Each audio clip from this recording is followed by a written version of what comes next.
Today, we're going to dive into one of the most incredible stories of marksmanship from World War II, one you've probably never even heard before.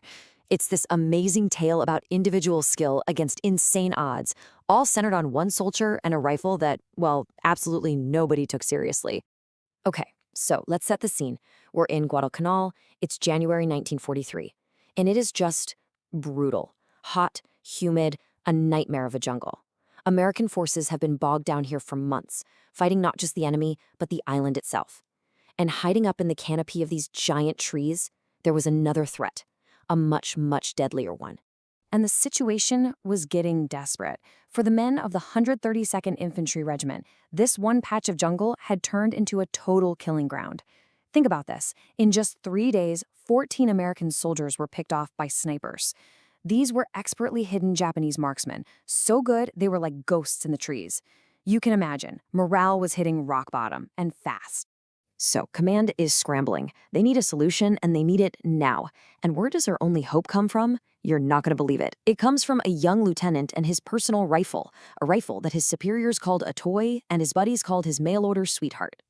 So, who was this soldier, and what was the big deal about his weapon?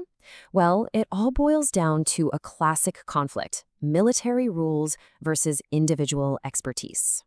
Let me introduce you to Second Lieutenant John George. Now, at 27, he wasn't just your typical officer.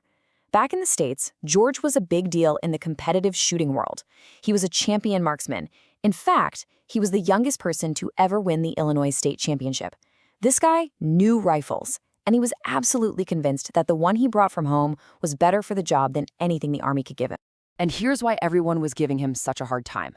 You see, the standard rifle, the M1 Garand, was a semi-automatic workhorse with an 8-round clip. It was reliable, and you could fire it fast. George's rifle, on the other hand, was a Winchester Model 70, a bolt-action hunting rifle. It only held 5 rounds, and he had to manually work the bolts after every single shot. So in the Army's eyes, it was slower, held less ammo. It was a step backward. But, and this is the key, it had one thing the M1 Garand didn't: a precision scope. And he heard about it constantly. That right there, that's a direct quote from his captain. The jokes were relentless. An armorer even sarcastically asked him if his rifle was for deer or Germans. George just said Japanese. But nobody was taking him seriously. But now, with 14 men dead, the battalion commander was out of patience, and he was out of options. So he calls in George. He'd heard the rumors about him being a state champ, and he gave him an ultimatum. Take that mail-order rifle out there at dawn and prove it works. If you can't, it stays in your tent for good. I mean, the stakes could not have been higher. And so, as the sun came up on January 22nd, George moved into a ruined bunker overlooking the jungle. The hunt was on. But this wasn't going to be a regular battle. No. This was going to be a methodical, one-on-one duel between a champion marksman and 11 of the Japanese Army's best snipers.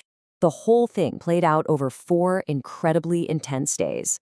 It started with some immediate success, but then the enemy adapted, and it turned into this deadly cat-and-mouse game that led to a final showdown. Let's walk through it. The first day, George put on an absolute clinic. He took out 2 snipers in the first hour. By noon, he'd gotten 5. But the Japanese snipers, they were pros. They adapted, and they did it fast. The next day, they were smarter, using the sound of rain to hide their movements. After George took out his 6th man, the Japanese finally pinpointed his position and just rained mortars down on his bunker. He had to run for his life. And this is where the whole dynamic just flips on its head. The Japanese now knew exactly who was out there hunting them, and they started hunting him. This wasn't just about marksmanship anymore. It was about outthinking a very determined and a very lethal enemy. And this next part just shows you his tactical genius. On day 3, George spots a sniper up in a palm tree. But it seems too easy. He realizes it's bait. So he carefully scans the area and finds the real shooter, perfectly hidden in another tree, just waiting to kill whoever shoots the decoy. So what does George do? It's brilliant. He shoots the bait. The real sniper hears the shot and turns to see what happened. And in that split second, George fires again and takes him out. 2 shots, 2 kills. Just an incredible display of battlefield psychology. The final confrontation was the most intense of all. Down to the last 1 or 2 snipers, George figures they're trying that bait tactic again. He finds himself hiding in a water-filled crater as 2 Japanese soldiers are sweeping the area, hunting for him. He just lets them walk right past his hiding spot, then he rises silently from the water and takes them both out from behind.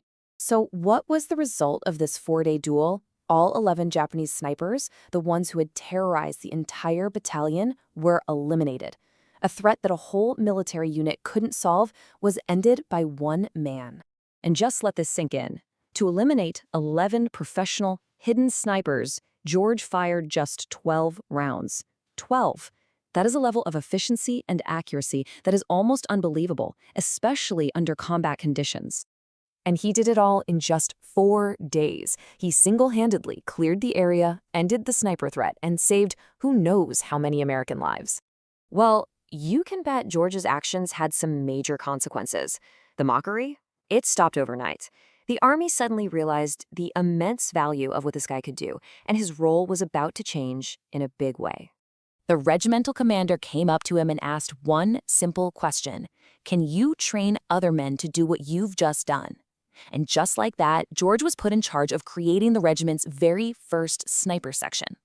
They gave him 14 sniper rifles and told him to pick the 40 best shots in the unit and train them from the ground up. But his war didn't end there. He later volunteered for the legendary Merrill's Marauders over in Burma. Now, the fighting there was totally different, much more close-quarters combat. He still used his Winchester, but for fewer, more specialized shots. It really shows you how the right tool always depends on the situation. After the war, George didn't just fade away. He wrote a book, Shots Fired in Anger. But it wasn't some heroic war story. It was a cold, clinical, and super precise analysis of jungle combat, weapons, and tactics. That book became a classic, and it's still studied by military historians and firearms experts to this day. So what's the lasting takeaway from the story of John George and his toy rifle? You know, it's about more than just one battle or one soldier.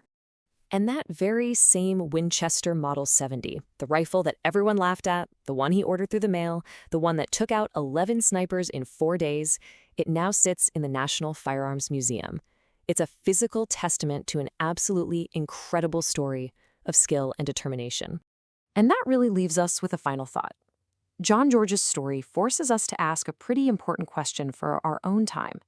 In a world of drones, satellites, and all this advanced military technology, what value do we still place on the unique skills and the bold ingenuity of a single person? It's definitely something to think about.